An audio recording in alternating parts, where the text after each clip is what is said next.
Chapter 27. Bringing it all back home.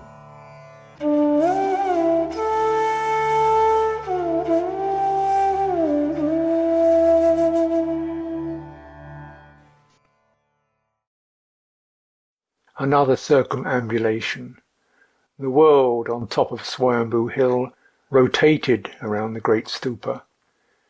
Its huge white upturned bowl straddled the centre of the paved summit, and from each of the four faces at the base of the stupa's spire, pairs of serene blue eyes gazed down on us all. Around that watchful centre, a cosmology in stone and metal danced like stars around a galactic core. Shrines, small votive chaityas, images of deities and yakshas.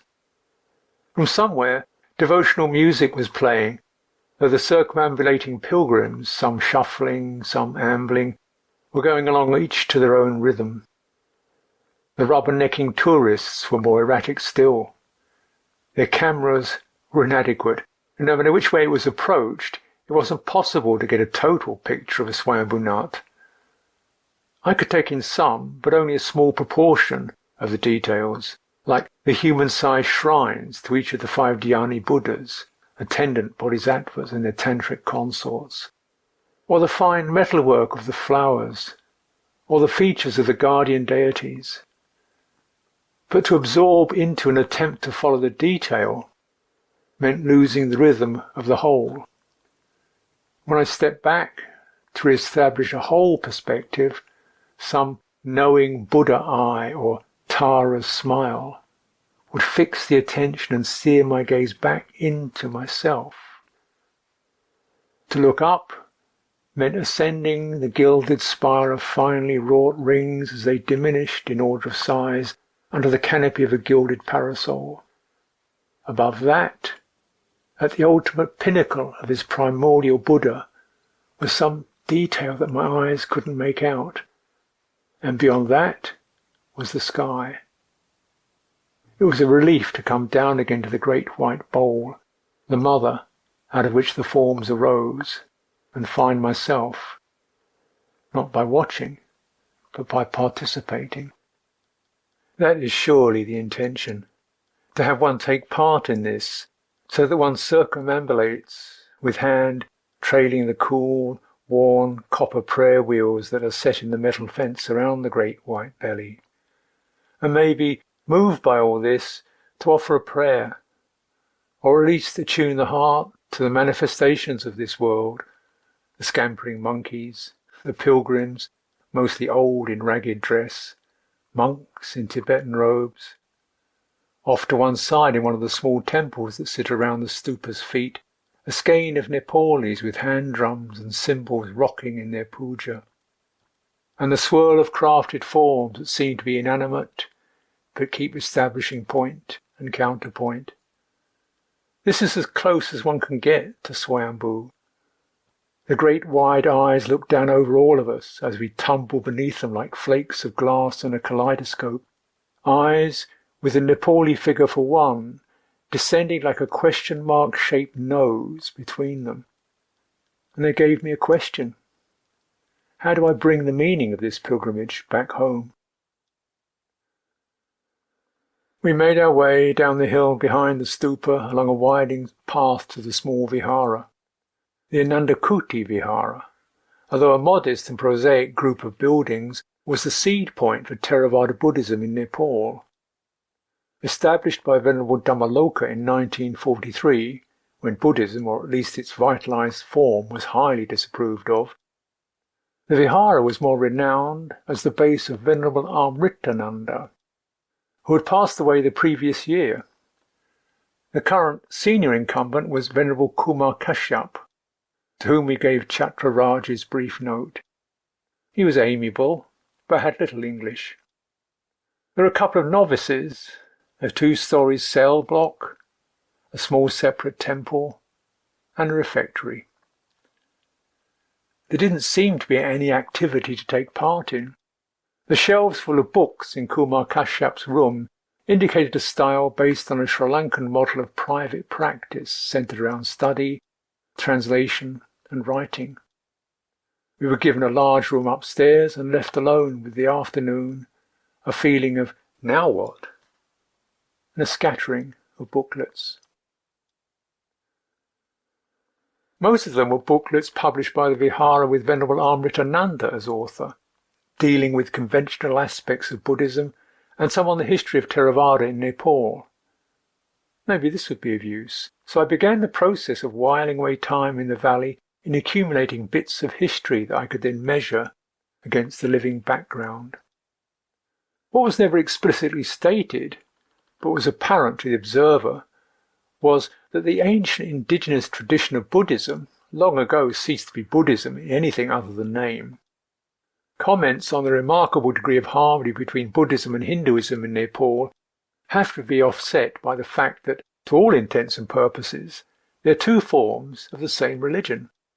Nevari Buddhism has no animal sacrifice, and there are generally Buddhas somewhere on the elaborate Nevari shrines, but otherwise it would be hard, based on the nature of its practices, to see it as other than one of the many Hindu sects.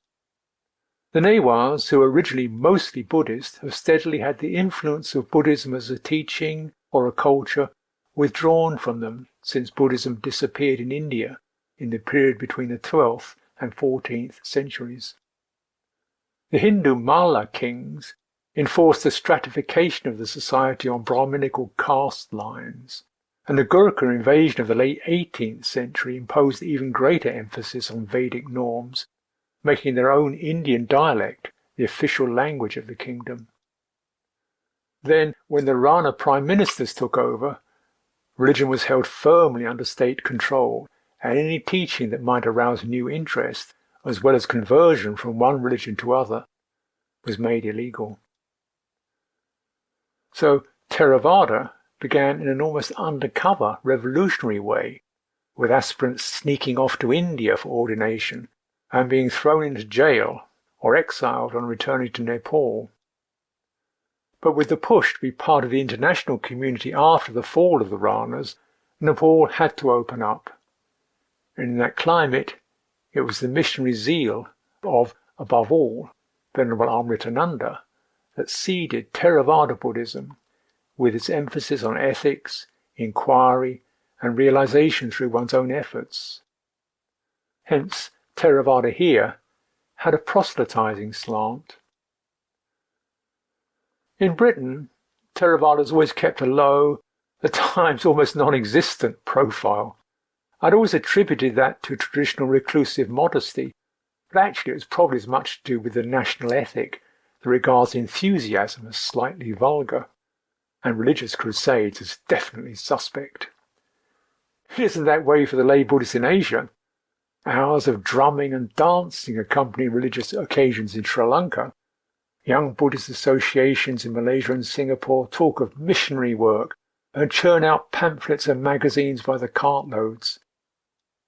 More oriented towards fun, Thai religious festivals are frequently accompanied by rockets, shows, and dousing people in water, while the television stations host noted bhikkhus who give the teachings, often in a way that directly points to the moral failings of the society's leaders. The idea of Buddhism being a mode of static onlooking is very much a Western fabrication. But in the morning after our arrival, when Venerable Bhikkhu Maitri introduced himself and began arranging newspaper interviews and venues for our teaching engagements in the valley, all this was a novelty for me. It was normal for him. He was still a relatively young monk, but had been broadcasting Dhamma on the national radio within the first few years of his ordination in Sri Lanka. He had left Sri Lanka after 4 years as a bhikkhu, and on returning to Kathmandu, he'd begun setting up his own training centre for samaneras. Currently he had 10 boy pupils. The laity had blocked his attempts to set up something for nuns, but he was optimistically making plans for up to 35 more. Apart from managing the centre on his own, he taught the secular and religious curriculum of Pali, Sanskrit and English, as well as having a slot on the national TV network. He'd heard of our arrival and had come over to Anandakuti Vihara to warmly invite us to his centre and generally facilitate our tour of the Buddhist circuit, Our week-long circumambulation of the valley looked like it would entail active participation. So Nick and I packed our bags and walked down the hill to the east, over the Bagmati River that runs north-south along Kathmandu's western boundary and into the city. We arrived at Bhikkhu Maitri's place, Sangaram, in good time for the meal. It was a cramped house with a courtyard and young samaneras scuttling hither and thither. They were already making a room ready for us, the largest and most secluded space in the establishment. Bhikkhu Maitri was cheerfully getting things up and running. He, of course, had arrived hours ago, having taken a taxi from the gates of the vihara. I had resolved to immerse myself in the humanity of it all and let that inform the situation. That took a bit of doing on all fronts. Just in terms of Theravada Buddhism, there were about 16 active viharas and dharma centres, several of which were already aware of our arrival, and with Bhikkhu Maitri and Chini plugged into the network, a steady succession of invitations started manifesting. Meanwhile, Nick took on the duties of applying for visa extensions, changing what money we had left, and juggling that against the maps and the time limit to come up with some plan of action that would be a fitting conclusion to our journey. And I just wanted a peaceful immersion, taking in this, reflecting on that. There was a lot to take in. The valley is the heart of Newari culture, which, although often mingled with Tibetan, is a dazzling experience in its own right. On our first day in Kathmandu, I did decide to attempt to absorb one small temple, a Buddhist one, the shrine to Sucitto Mechendranath. It's off Asantol, a bustling thoroughfare full of stalls, cars, rickshaws, scooters, people. In fact, the market overflows into the courtyard of the temple in which the main shrine stands behind a cluster of steels, chetiyas, and pillars carved with deities and animals. The reek of butter lamps and the soft playing of drums and cymbals over the drone of a harmonium wafts and wraps itself around you. Lions and griffins defend the steps to the door of the shrine, while a couple of sinuous taras waving flowers beam blessings down from their pillars. It didn't feel right to just stand and stare, almost rude. Taking my cue from the gentle flow of human activity around the temple, I briefly paid my respect to the shrine and did a few slow circumambulations around the courtyard. Then, whatever flashes of the ornate copper roofs, ornamental banners, and images that arose could stay in the mind as they would. There had to be as much of the whole as I could take in. That seemed to be the only way to go about it. In more than one sense, the streets were part of the shrine. The stalls with their cloth, Nepali hats, ribbons, beads and curios, the cars, bikes, kids asking for 1 rupee, and occasional glimpses of some delighted divinity winking from a recess in the wall. It was all enough, and just what it was: form, feeling, cognition, and the patterns of psychological activity that they bring up in your mind, as well as the very state of consciousness in which they arise. All this is impermanent, say the awakened ones. As such, you can't find self-existence in any of it. So rather than trying to fix on anything in particular, it felt not exactly pleasant, but quietly real to immerse myself in all that. Thus you should train yourself. In the seen, there will be just the seen. In the heard, just the heard. In the sensed, just the sensed. In the cognized, merely the cognized. Then you will not be holding any of this.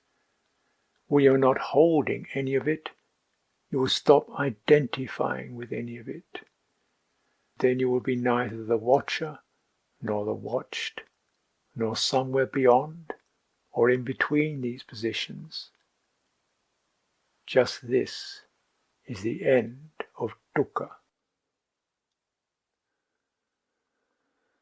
But the only difficulty was trying to get my Buddhist practice to be that real. Home-based, Sangharam had its trying moments. The first interview with the local news agency was no big problem, just the letdown of not being able to communicate or even be asked about anything that seemed important to me about our pilgrimage or the Buddha's Dharma. Newspapers just want manageable facts and concepts.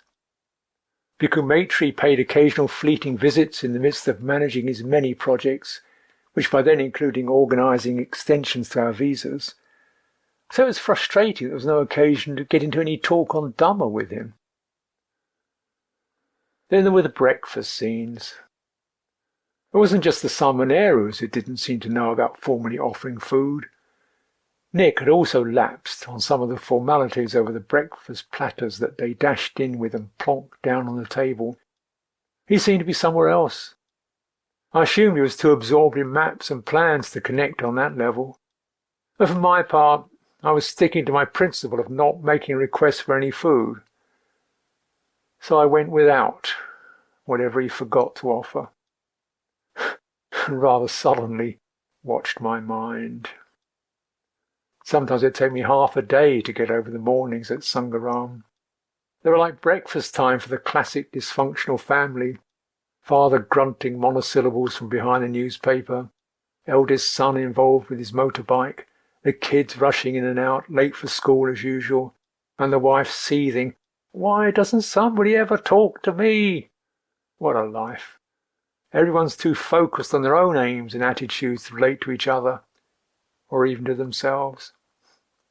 Now and then I could see it as some soap opera, and that brought a quiet inner smile. I remembered my mother again. If, I vaguely realised, I could get over my aversion to domestic dysfunctionality, I'd probably have something useful to bring home.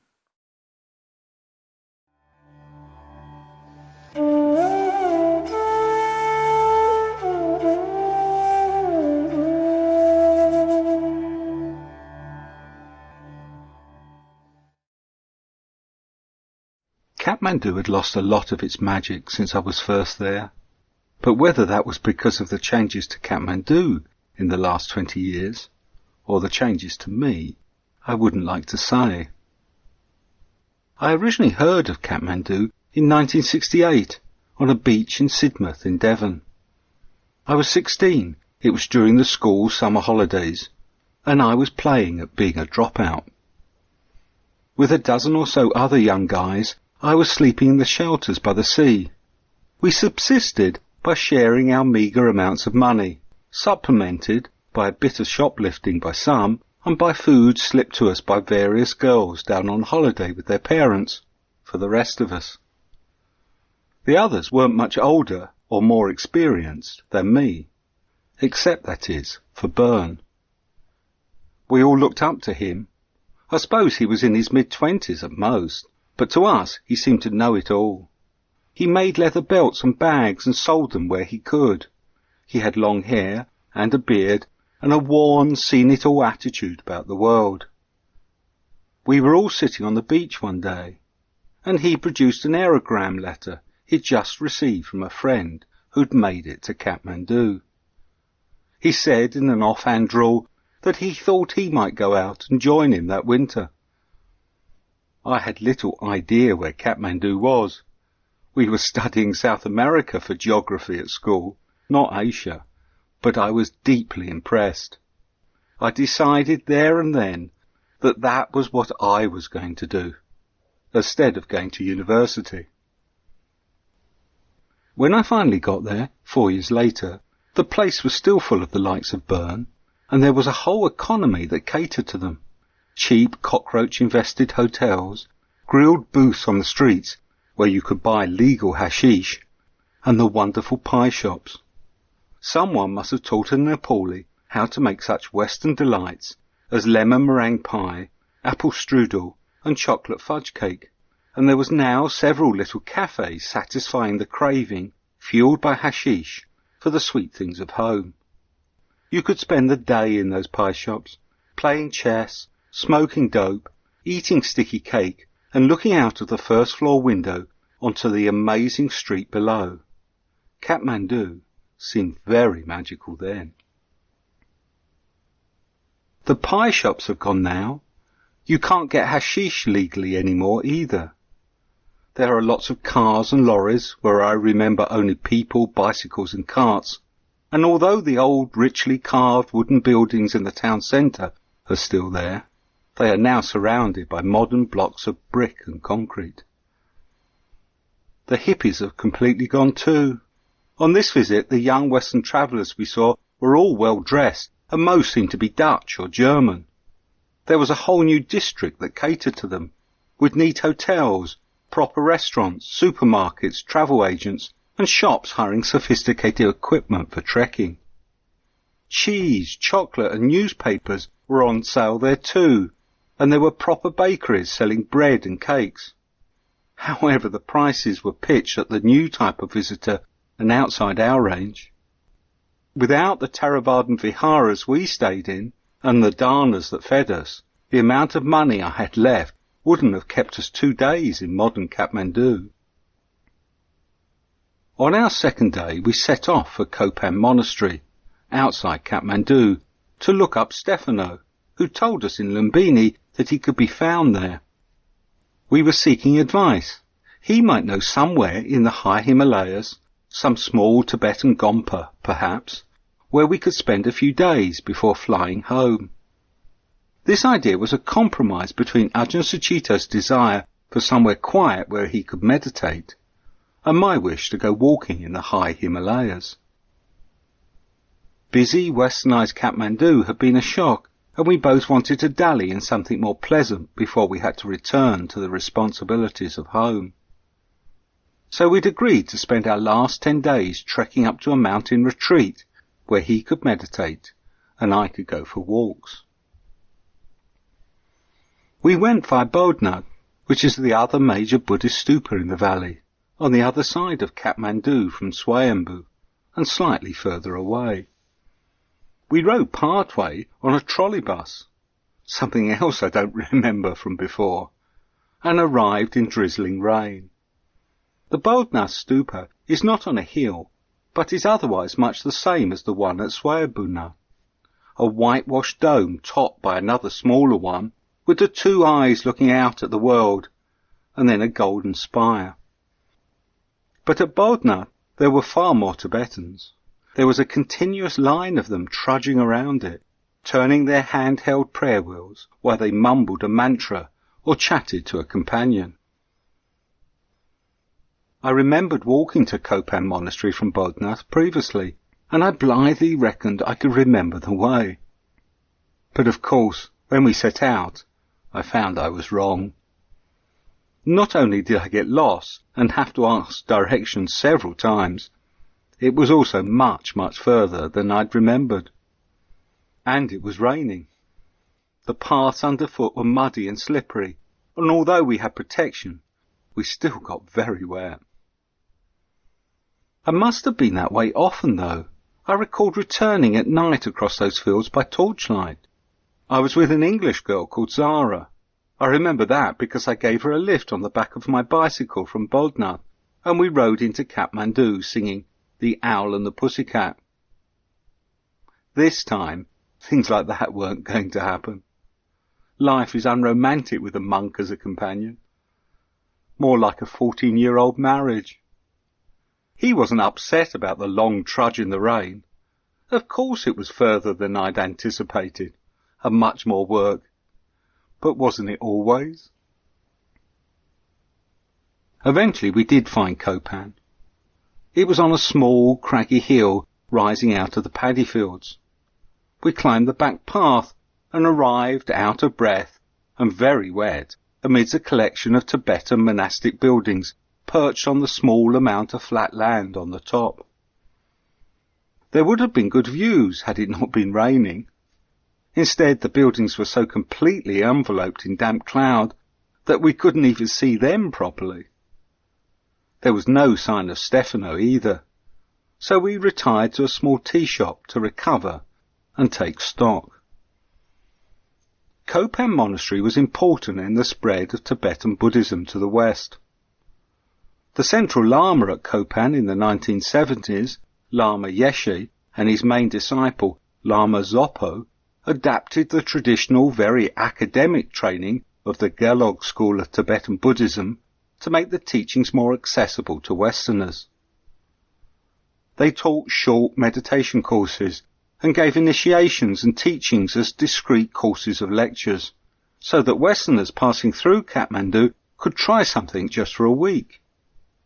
Most Tibetan centres established since in the West have followed the Kopan model, with the emphasis on providing graduated courses for lay Buddhists, rather than the long training for a monk to become a geshe or priest. Monasticism of a sort was still going strong at Kopan, though. The tea shop was being run by boisterous young Tibetan monks. When we arrived, they were caught up in an argument. One of them was sitting on the counter and shouting at the other behind it. But it was good-natured, and they were friendly and open with us. We asked in simple English after Stefano. They shook their heads. They thought he'd gone away for a few weeks. So we sat and drank some black coffee as our clothes dried, and I started to wonder what to do now. Perhaps we could look around the buildings and possibly meet some of the community. We had glimpsed 2 Western monks as we arrived, but they'd taken little notice of us. Perhaps we should go and introduce ourselves. I tried suggesting that to Ajahn Sucitto, but he felt we should be starting back if we were to get to Kathmandu by dark.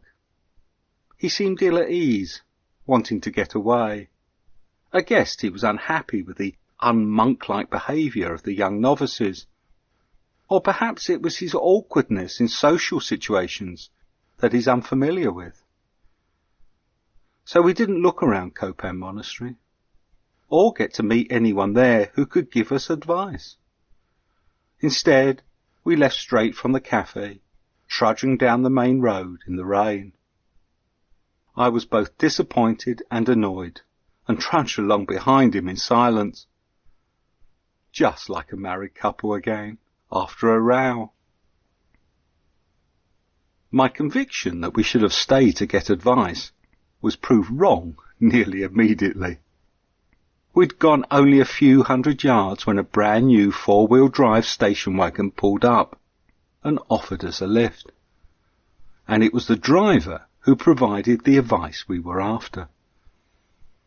She was Italian-American and working for an international aid organisation in Kathmandu. She had a keen interest in Tibetan Buddhism and had just been visiting Kopan. Ajahn Sucitto, who sat in the front, came out of his shell in response to her questions, and they chatted all the way back into town and then through the city to Sangaram, where she dropped us outside the gates. She advised us to go for a retreat to Kanjin Gompa in Langtang, a high valley on the Tibetan border north of Kathmandu. She also suggested that we take with us a letter of permission, and that to get this we should go back to Bodhna, as Kanjin Gompa came under the jurisdiction of one of the Tibetan monasteries there. So there was another evening at Sangram, and next morning another disorderly breakfast plonked down in front of us by the young Theravadan novices. I must admit, I was just enjoying the opportunity to have lots of toast, with butter, marmalade, tahini, jam, tea, and coffee. While I realised that the breakfasts were disturbing Ajahn Sucitto, I thought he was upset by the novices' behaviour, not my lack of offering things because they hadn't. Of course, he didn't tell me what I was doing wrong, and I didn't ask. Old couples can get like that. Next time at Bodhna, we went round the old buildings that surrounded the stupa to where I remembered paddy fields, but where there was now new concrete buildings. The Tibetans have done very well for themselves in Nepal. These modern buildings were all owned by them, and several were luxurious new monasteries. we'd been told to ask for the Bhutan monastery under the guidance of Dilgo Khyentse Rinpoche. That was a name we knew well. He was the High Lama who'd been leading the ceremony we'd been swept up into in Bodh Gaya. The large man with flowing grey hair and a real presence to him, who then led the chanting from a high seat in front of the shrine. Later on the pilgrimage, at Lumbini, we'd been told that he was responsible for the small Gompa there too. Then again, at the monastery in Palping, our first stop in the Kathmandu Valley, the monks had said that Dilgo Khyentse Rinpoche was also their teacher. He was the most senior Lama in the old Nyingma school of Tibetan Buddhism, and he'd been responsible for establishing all of these monasteries. Things were beginning to click into place. Felt to me as if we were meant to go to Kanjin Gompa, and that Dilgo Khyentse Rinpoche was going to have something very special to do with it. It took a while to find the Bhutan monastery, as it was behind all the others, a brand new set of buildings set in landscape grounds, and more resembling the executive headquarters of a successful company than a monastic community. That is, if it were not for the bright Tibetan colours of the paintwork covering the new temple. As we entered the gateway, a Western Tibetan nun came scurrying along the pebble driveway towards the temple. She was English, and told us in a slightly breathless voice, and in a broad Lancashire accent, "Aye, Langtang Gumpa's one of ours. Dilgo Khyentse Rinpoche's here. You best come along." Then she scurried off, disappearing into the building, with us following, rather like Alice after the White Rabbit. We climbed broad stairs to an upper story, where we took our sandals off and entered a large shrine room dedicated to Guru Padmasambhava. People were beginning to congregate. There was the Lancastrian nun and a few other Westerners, all of them with white silk scarves in their hands, ready for a presentation to the Lama. Several Tibetan monks were coming and going, and there was an air of something important about to happen. I settled down, expectantly. It might take a while, but you couldn't expect this kind of thing to happen instantly.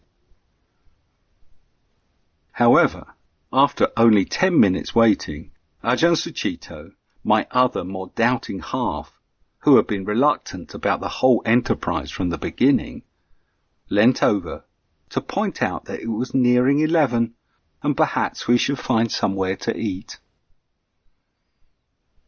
So we left the Gompa for a meal of noodles in a mundane snack bar round the corner, and when we returned, the audience was over.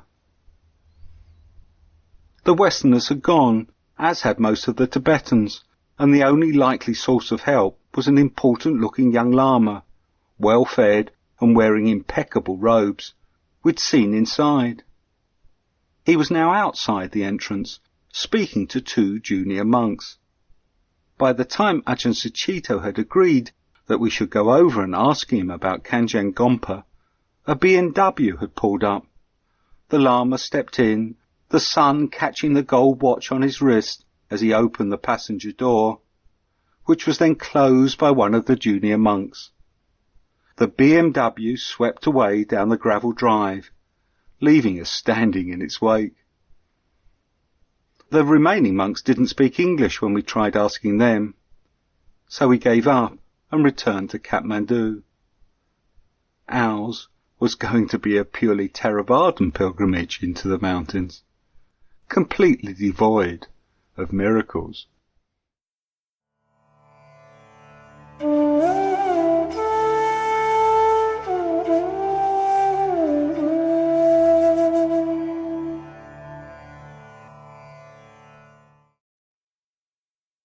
After a couple of hasty days in Kathmandu, we made our way over to Venerable Jnanapurnika's vihara, out east towards the airport. He'd been waiting 3 hours for us when we finally arrived. Nick was getting some clothes made, the tailor was sorry, the distance was longer, the bus didn't come, we couldn't find the address, and so on. But it was okay with Venerable Nyanapoornika. He was a meditator, trained in Burma in that system where every bodily movement is done excruciatingly slowly and mentally noted. Quite an asset when life actually operates at that pace. His novices took at least 10 times longer than Bhikkhu Maitri to bow to me. The slightly frozen mood that had left was quickly dispelled by Venerable Nyanapoornika, who welcomed us with great good humour. One of his arms was in a sling. He wryly explained while waving it that breaking a finger was conducive to mindfulness. After our conversation, he left us to meditate. Tomorrow we were to fulfill our invitation to Chini's house in Patan for the meal. She was a close associate of his, and everything had been arranged. I noted rather wistfully how tranquil the vihara was. Chini was excited. She had been to Britain 10 years ago, spending 2 years in the Burmese vihara in Birmingham, and even visiting Chithurst briefly. She was a great one for connections, and had been pulling strings all over the valley since our arrival. Her cousin Sujeev had visited us at Sangaram, and was to interview us for a Buddhist magazine. But his interest was also personal and growing, especially as he had started helping out with the practicalities of getting round and listening to our talks. Pictures of another of her associates, Sister Medanandi, stood where we had our meal. One picture was of her as a laywoman working for the UN, wearing a flower print dress and all wreathed in smiles. Another picture of her was a nun in Burma, half in shadows, but composed and reflective, with downcast gaze, shaved head, and simple pink robes. The 2 images caused the mental note. Yes, images. They last a long time and can capture much more than a few words.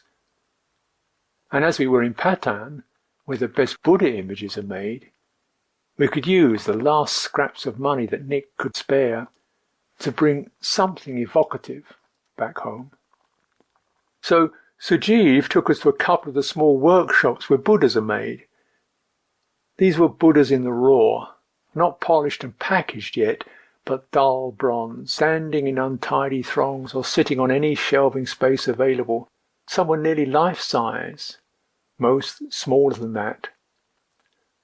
One place had the aristocrats, gold Buddhas, with silver robes all carefully engraved with flowers, way beyond our means. But we found a couple of copper beauties, about 20 centimetres tall, one to give to the Bhikkhu Sangha and one to the nuns. Then, from somewhere among the dull brown throng, a face, a gentle and calm face, caught my eye, and I knew that one was for me. It was Amoga Siddhi, the imperturbable, whose mudra symbolizes the action of Buddhas in the world. He fitted into my hand, and alongside him, the craftsman fumbled along the shelf, was Akshobhya, and here was Ratnasambhava. Did he have the others? Wait a minute, over here was Amitabha, and somewhere behind here, Vairocana, all 5 Dhyani Buddhas. We had toyed with the idea of buying me a warm sleeping bag for the mountains, but now there was no doubt. These Buddhas had to come with us. The man took them off to be polished, and they came back gleaming. So the last of the money went on 7 Buddhas. That meant abandoning the sleeping bag, but this was a pilgrimage, and priorities were priorities. The certainty was luminous. Images, to take us out of the images of thought. Beautifully also for that time, we were like children again, my old much abused trail buddy and I. We laughed, we sparkled, we were surrounded by Buddhas. It was like that moment by the forest trail near Rajagir, or swapping yarns by a fire under the full moon overlooking the River Son, or the countless times propped up opposite me around some tea in a chai shop, What else was a pilgrimage about but to be in the vortices and flow of spiritual friendship? And of course we span apart before long among the temples of Patan. I dipped into the Mahabodhi temple, extraordinary, wonderful, and so on. Glanced briefly at one of the 4 Ashokan stupas, goggled unabashedly at the fabulously carved royal bath, more like an artificial pond with mother goddesses, Shiva aspects, Hanuman, and the Buddha all peering down onto where the Malla kings of old had lolled with their loofahs, and lingered in Durbar Square. Patan, Kathmandu, and Bhaktapur had been rival city-states for a period of the valley's history, so each Malla princeling had obviously set about to outdo the others in terms of splendid artifacts in the main squares. In that golden age, Newari architects even went to China and introduced the pagoda to the Ming emperors. Now I can hardly remember which square was which. They all seem to have the basic ingredients of ornate temples and palaces, with the local monarch immortalized kneeling on top of a pillar, reverentially facing the temple of his choice. I think it was the one in Patan whose dignity was slightly offset for me by having the statue of a bird sitting on his head. At the time it was created, it probably meant something auspicious. None of this was working for Nick. He seemed a bit out of it in the valley, his mind drifting off and tugging away, not wanting to be there, not able to empathize. He reached the end of his interest at the Golden Temple and left me there enwrapped by some small Tara shrine in the courtyard. He sat outside and then went back to the Akeshvara Vihara we were staying the night. It seemed to epitomize the way in which it was difficult to sustain a common sense of direction. I sat there on my own, with a harmonium and tabla drums somewhere playing a sacred song. Harmony. I was still expecting harmony on the wrong level. The real thing, the deep practice, allowed you to flow along in a world of discord.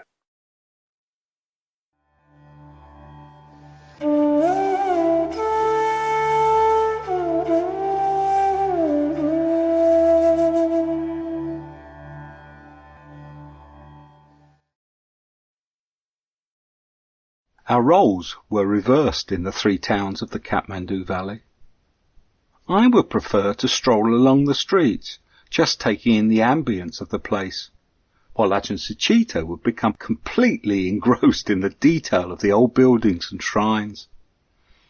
These were the equivalent for him of what a fabulous bird reserve was for me. He loved it all, and he'd tried to share his interest. He'd already pored over the guidebooks we'd found, and knew about the different architectural influences, what the buildings were, and who the chap carved in stone on the pedestal in Lalitpur was. King Sid something or other. He became totally engrossed when we got inside the Golden Temple. The inside was incredibly ornate, and he tried to tell me what various bits represented. Those are the 8 Maitreyas, or whatever it was, and these are Nagas, and that. I did try to act interested. I really did. But my mind would glaze over in the same way it does within 10 minutes of being in a museum. I told myself that if the buildings had been beautiful, I could enjoy that, but not all this symbolism. All I wanted to do was to sit outside and listen to the devotional singing. That was beautiful. At the time I knew nothing about Vajrayana Buddhism or about tantric practices, so I had little context in which to put all these details he found so fascinating. And I haven't got his interest in the mind and its manifestations. I expect I wasn't as tolerant as he'd been with me, but I do remember standing in the street several times, patiently waiting for him while he was looking at something or other, reminding myself how patient he'd been with me. What did interest me was the social context of the Theravada movement. and so I read a lot about the Newars. That helped me to see the nationalistic aspect of what they were doing. During the century, they have responded to their loss of status in their own valley by promoting all things Newar. There is a movement that encourages publication in the Newar language, and that organises demonstrations around issues seen as Newar, like the adoption of the traditional date for the founding of the Kathmandu Valley as the start of the national calendar. Part of this movement is the promotion of Buddhism, and so the nationalist movement was the reason for all the different Buddhist organisations we were giving talks to. The adoption of Theravada Buddhism is also part of this movement. With their own Vajrayana Buddhism losing out to Nepalese Hinduism and Tibetan Buddhism, they needed to revitalise it in a way that kept it identified with the Newars. Having since read about their old traditions, I can look back on some of the things we saw with renewed insight. Those strange tall old houses set about a courtyard where we had the dharnas were in fact the old monasteries, with the chatya, an ornate stupa, in the centre of the courtyard, and shrines in each house. We didn't see those house shrines, but then the books tell me that Newar houses are laid out with the private part of the house, including the tantric shrine, on the first floor, at the rear. As a visitor, access to different parts of the house depends on your caste, and for us to have been taken to the second floor and fed there meant we were being honoured as high caste. I'd wondered why we always had to make our way to the top of the house, up those old rickety stairs, bent double under the low ceilings. The way we all sat when we ate, with all the men in line against the long wall, the oldest at the head and nearest us, strictly followed their seniority within the caste. There were a lot of those meals. Our stay in the valley seemed to be a long series of fabulous dharnas. We even accepted invites to breakfast, so we could fit in all the offers to feed us. To begin with, I wolfed the food down, taking delight in it all. After living on meagre rations for so long, I really appreciated rich food. Slowly, however, with the never-ending supply of mouth-watering dishes, combined with the lack of exercise, even I became blasé. I began to desire more simple fare. Finally, while we were at Akishwara, I asked to be excused from a dharna so I could stay behind and eat plain rice and dal instead. It was while I was alone there that I met a young Englishman from the Friends of the Western Buddhist Order, now known as Triratana. He was helping run their meditation courses for Western tourists.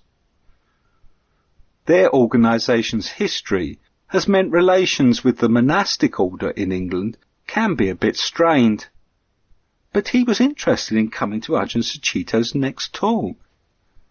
I hoped that when Ajahn Sucitto came back, I could introduce them and make a nice connection.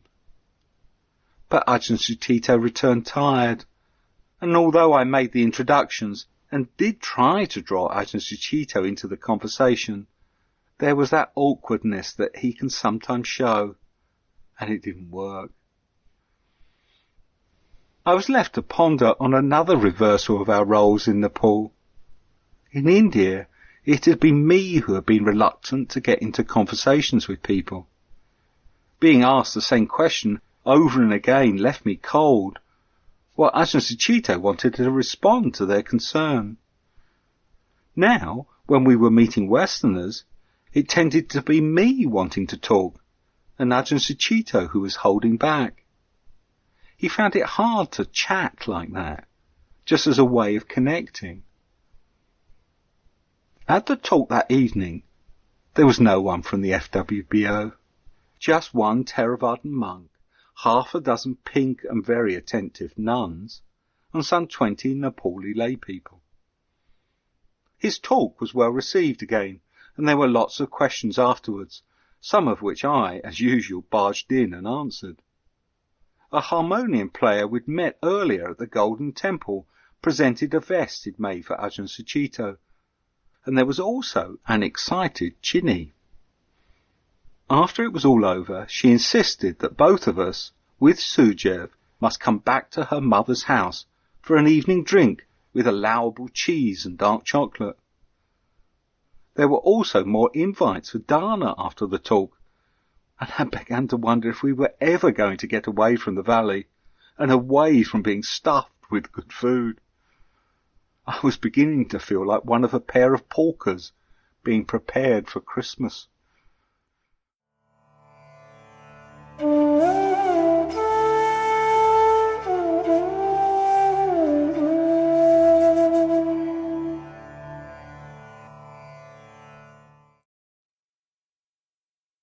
The visit to Dharmakirti, the nunnery in Kathmandu, was a special event in my mind. I wanted to see if there was anything I could bring back to the nuns in Britain. The night before, April 12th, we had both given talks at Akishvara Vihara, and afterwards Chinny delighted in introducing us to her old mother. I was glad to be able to give her some attention. Things went well, and Sujeev said he'd be round at 6:30 in the morning to get us to the nunnery by 7, and he was. The position of women in Theravadan monasticism is a contentious issue, with a good amount of heat exchanged over the relatively low status afforded to nuns. The Buddha himself had, according to the text, not been that keen on creating a nuns or bhikkhuni order, but having been persuaded to do so on the undeniable grounds that women had the capacity for liberation, along with a certain amount of emotional pressure, because the first applicant was his foster mother, he did so on certain conditions. These conditions basically meant that the Bhikkhuni Sangha was junior to the Bhikkhu Sangha, and the Bhikkhu Sangha was required to give their consent to each candidate before she could be admitted into the order. The tides of history scattered the dependent Bhikkhuni Sangha more radically than the Bhikkhu Sangha, and at one time their order nearly died out, only surviving through a branch that had established itself in China. But now, Orthodox Theravada casts aspersions on the validity of that lineage. After all, it was in a Mahayana country. They have a point. Most Mahayana bhikkhunis practice with compromises or adaptations, if you like, of the Vinaya that the Theravadins take literally. Anyway, through this, or through the weight of the tradition, or because of male prejudice, there's a resistance to re-establishing a Theravada bhikkhuni sangha. Nevertheless, Thai women go forth by the thousand as white-robed mechis, living under the 8 precepts, enjoying a lesser status in the society, having less material support, and carrying fewer projections. It's hard to say how much of a disadvantage that is in terms of realizing Nibbana, but it's still not what the Buddha set up. Meanwhile, the mechis get on with their practice in the range of ways that the bhikkhus do: teaching, studying, social work, and meditation. So how do I fit into this? 700 nuns, mostly temporary, sponsored my ordination. They were right behind me, literally, as I walked through the temple door. 7 years later, I was given the responsibility of developing and implementing a training for the group of nuns who had gone forth under Ajahn Sumedho. So that meant that I spent the next 7 years trying to set up something suitable in this crossover of cultures, which would suit Westerners and not clash with the Asian tradition. It also meant that as their advisor, I had to listen to the nuns, and that shifted a lot of things for me. I thought I had monasticism figured out until then. Then I started to see things differently, feel tides of emotion and my resistance to them, and realize I needed to take the Dhamma Vinaya deeper than my slant on doing and being, to go on pilgrimage into very strange lands, in fact. On the surface, the visit to Dharmakirti was nothing much. Things seemed a bit scattered at first. About 25 lay people turned up, and I gave a talk, which wasn't translated. About 6 nuns attended. None of them spoke English. And somehow or the other, the session started getting very lively and extended long past my talk, with everyone looking happy and the nuns getting animated. I couldn't figure out what was going on. Then the senior nun, Sister Dhammawati, showed up. She was a square-built, no-nonsense type with a bit of English. She had walked from Kathmandu to Burma for her ordination and had spent 7 years there. We couldn't get anything more than that communicated verbally, but she looked pleased in a gruff kind of way. She showed me some photos of their Dhamma work, pictures of them wading across rivers on parochial duties, teaching children and giving Dhamma talks. I wanted to say something to them, but didn't have the words. Then they gathered together and presented me with the Buddha image. And somehow we all went off to a dana in the house of one of the nun's sisters. Even from my bemused position, there was something pleasantly different about the nuns' group. They were a group. It was unusual to see any other vihara with more than 1 or 2 bhikkhus in it. Even the Sanghanayaka, 92 years old, and evidently on the way out, was attended by a nun. Venerable Pragyananda lit up to see us. I wonder where his bhikkhus were. But it was the same story throughout. Call it responding to the requests of the laity, if you like, but mostly, as soon as they had some basic foundations, the younger bhikkhus were off doing their own thing, which didn't seem to entail participating in any other bhikkhu's project. For me, this was strange because there was a strong amount of group activity and mutual support in the monasteries I was familiar with. But then I realized all these were Ajahn Chah monasteries, and that feature of collective practice and mutual support was one of the hallmarks of his training. Bhikkhus often resisted it, wanting to go off on their own, but he was direct enough and compassionate enough to hold it all together. People talk about the non-specific nature of Ajahn Chah's meditation practice, but in context it was all there. Once asked what his technique was, Ajahn Chah said, "Frustration. I frustrate my disciples," and smiled. You couldn't get off on your own and hide your stuff. Whatever samanas and Brahmins have said, that freedom from being something comes about through some state of existence, none of them, I say, are free from the tendency to identify. And whatever samanas and Brahmins have said that escape from being something comes about through avoiding existence, none of them, I say, have escaped from the tendency to identify. This dukkha arises dependent on holding on. When you let go, there is no more suffering. With the Dharmakirti sisters, it must have been much the same. Places and situations for nuns were fewer than for the bhikkhus, so they had to be with each other and get along. 13 of them came to the dana, including one 10-year-old who was requiring encouragement and even some physical assistance from her elder sisters to hurry up and get her meal down before noon. Basic training. And it reminded me of the practical difficulty of establishing a contemporary nun sangha. You need to have someone with you to get the training down. If there is no senior teacher among the bhikkhunis who is experienced, trained, skilled, who has attained liberation, then the holy life is not perfected. Meanwhile, they were doing the best they could, and I wished them well. We parted after some benevolent but unintelligible exchanges. The unknowing left a good space for the heart.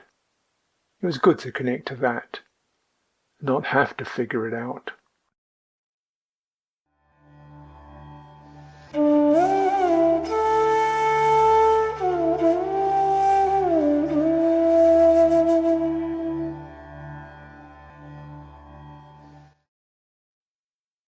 According to Nepali legend, all mountains once had wings and flew about the world as they liked. However, the god of rain wanted to bring water to the people of Nepal, so he cut the wings from the mountains fell to earth, and the wings became clouds. On the night of the new moon, which we spent on Swayambhunath, I was in the kind of state where that tale seemed as likely an explanation as any for the world that surrounded us. Swayambhunath seemed the centre of a mandala encircled by the twinkling lights of the valley below, then the dark jagged outline of the surrounding tall hills, and beyond that the distant mountains with their wings of clouds. The stars turned slowly about the stupa's spire, and I sat transfixed under a tree looking up at it all, and out at that world. It was a great night, one of the few on the pilgrimage on which I had no trouble staying awake. But in another reversal of roles, it was Ajahn Sucitto who was in a dull stupor, caused by all the talking he'd been doing, and when we met up not long after midnight, he suggested we give in early and return to Anandakuti. Next morning was Sunday, and we were at Venerable Jnana Punika's old vihara in Lalitpur for his weekly Buddhist service. After that and another dana, we went to the bus station to take an extremely crowded bus to the third of Nepal's old cities, Bhaktapur. We rode there through the paddy fields of the valley, and it would have been a very nice journey if we could have seen out of the window. These days Bhaktapur is the city with the least Buddhist influence. Perhaps that was always the case, and perhaps that is why the small vihara we stayed in was not based in one of the old monasteries, but in a simpler old building. Venerable Dharmashana had been trained in Thailand, and it showed in the impeccable outer form of the monastery. Everything was so tidy, and the courtyard was laid out with neat beds of flowers, and in how everything was done in just the right way when receiving Ajahn Sucitto. It was a nice place to stay for both of us. We didn't have much to do, as there were few Buddhists in Bhaktapur, and Venerable Dharmashana was so attentive.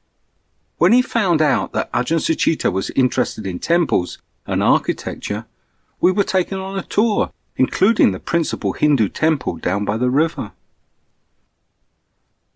I can't remember which god the temple was dedicated to, but I did enjoy the video we watched later at Venerable Dharmashana's mother's house. It showed the temple and the big annual biscuit festival they have in Bhaktapur. The festival had finished the day we arrived, and there were still the remnants, lots of litter and the occasional dazed drunk in the streets. The video showed a great wooden structure towering over the crowds it was being towed through. There was some god atop it. I forget which one and why he had to be moved, but it was very impressive. We spent one night at his vihara, staying until the meal the next day. Then, in the afternoon, Venerable Dharmashana took us down to the bus station. But he wouldn't hear of us going back to Kathmandu on the roof of a bus, which to us seemed the obvious solution, the bus about to leave being again crammed with humanity. Instead, he insisted on paying for us to squeeze into a taxi, which to me already looked full. So the view we had this time was reduced to a close-up of 6 other human beings, instead of a busload. But it got us there, depositing us outside the Kathmandu General Post Office, midway through the afternoon. The main post office in a capital city was used then by travellers as a collection point for letters. Emails and social media were yet to happen, and so Poste Restante Kathmandu was still one of the most common traveller addresses in the world. A whole room was set aside for the waiting letters, set out in a dozen large flat boxes on a big table, the contents sorted by alphabet, each letter indicated by protruding cardboard partitions. We joined the dozen Westerners already leafing their way through the tight wodge of letters, aerograms and postcards, plus personal notes inserted for friends. It was actually a mistake to use somewhere like Kathmandu as a post restart. They got so many such letters, so that you could easily miss one if it had been misfiled, which was often the case. As well as S, we looked under A for Ajahn, V for Venerable, N for Nick, and D for Doctor. And then Ajahn Sucitto, having been shocked by the number of letters for others he'd found in the wrong place, decided he wanted to look through the rest for good measure. While he was doing that, I reckoned it would take him at least an hour. I went in search of my parcel. This was the parcel I'd sent to myself from Bairawara, just before Lumbini at the start of the pilgrimage.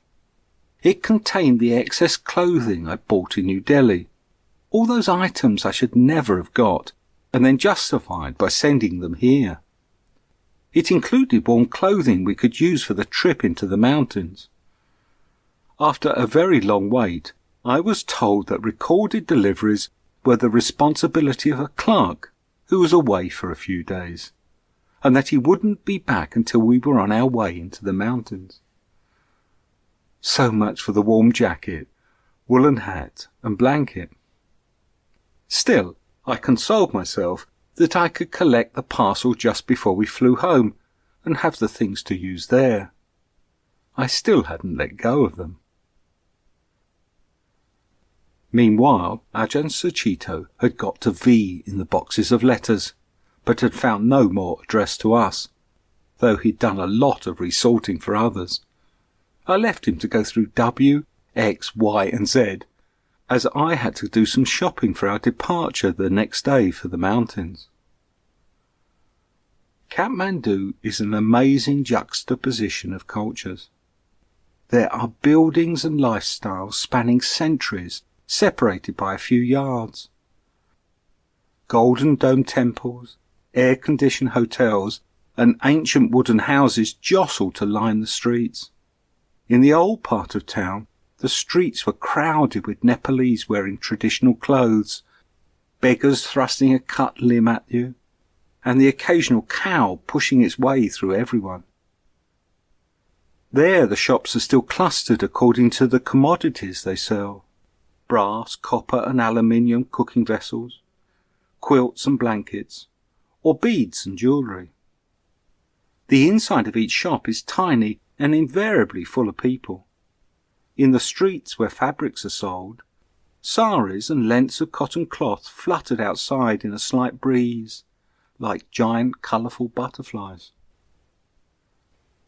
From there I crossed through the more modern part of town, where the traffic is at its most chaotic, the air filled with noise and petrol fumes, to the more sedate Tamil, where the influence of the tourists is at its greatest, and with the trekking shops where I wanted to hire down jackets for us both, and a good sleeping bag for me, Bhikkhu Maitri having already loaned one to Ajahn Sucitto.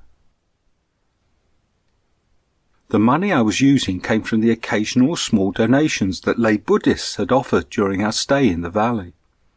We would have received much more if I'd ever mentioned how poor we were, but that hadn't felt right. The only person who realised how little we had was Sujiv, and only on the last morning. He then insisted on helping us with the cost of the hire of the coats, though he could ill afford it himself. As it was, I calculated I had just enough left for the bus fare into the mountains and the simple meals of rice and dal I expected to be able to buy along the trail. We planned to leave the next afternoon and stay the night at the Theravada Vihara in Trisuli, then take the bus to Donche and the start of the walk. Ajahn Sucitto had double-checked my estimate that we could walk to Kanjingompa in 3 days, to make sure he would still have 5 days to spend meditating at the Gompa. The shopping made me late for the talk the two of us were supposed to be giving at another vihara that evening. Ajahn Sucitto was nearly halfway through his part, about Buddhism in Britain, their favourite topic. He was sitting on a chair at the front of an audience of some 30 mostly young, educated men. I had only just got my breath back by the time I had to come forward to speak on Buddhism and ecology. I tried to be optimistic, pointing out that although Nepal was a poor and overcrowded country, I had been struck by the sanity of the people and felt they had the ability to take the problems of their own country in hand. I spoke of the need to think locally, praising the recent moves to transfer the devastated areas of woodland from government to local village control, so that it would be in the people's interest to protect them. I always am optimistic when I speak in public about the environment. Not that I feel that optimistic myself. It just feels better to encourage people.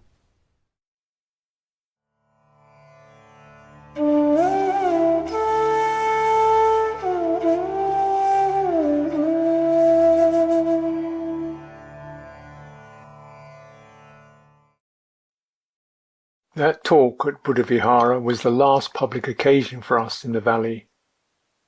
That sense of making an offering in response to the many acts of kindness that these warm-hearted people had shown us, and the enthusiastic response that it met with, were a fitting way to leave Kathmandu. We had completed the scrambled circumambulation. All we had to do now was walk across the city to Sangaram. But that was not so straightforward. Getting away from Buddha Vihara was difficult, particularly as a journalist who had come late wanted to catch up on the action with an impromptu interview. I was tired after the long day's activities, and it was Sujeev who tried extricating us from the situation by inviting us to come to a bar for some coffee. But the movement didn't shake the news hound. He tagged right along, asking questions, mostly not to the point, as we navigated erratically through the back streets. The coffee only seemed to fire him up even more, and did nothing for my patience. Then suddenly, as we plunged off into the maze of downtown Kathmandu, there was a blackout. There was a huge fire glowing over in the distance, and the sirens and horns of emergency vehicles were adding to the chaos. In the darkness, it was difficult to see where we were going. Then the lights of a car would be coming towards us, and we'd have to scatter and dodge to avoid it. But the reporter was keen. He stayed right with me, asking questions about Buddhism as we jogged along. When was this going to end? Eventually I was throwing him answers that were getting more and more curt and direct about the need to base Buddhism on awareness in the present moment, which was in darkness and sirens and flashing headlights, danger and irritation and trying to talk sense. Then something came home. It was always like that. Wanting to get away from chaos, in other words, anything that deviated from my own attitudes, interests and responses, was the real problem. But the world was always going to be other than my attitudes and responses. And with great humour, the struggling stopped, and this endless journey through so many people found its own centre. Why Buddhism? Why are you a bhikkhu? Listen, none of this has to make sense. It's more like being a dice in a cup than a deliberate circumambulation. We get thrown around until we come out, and you never know what number you'll be until you hit the ground.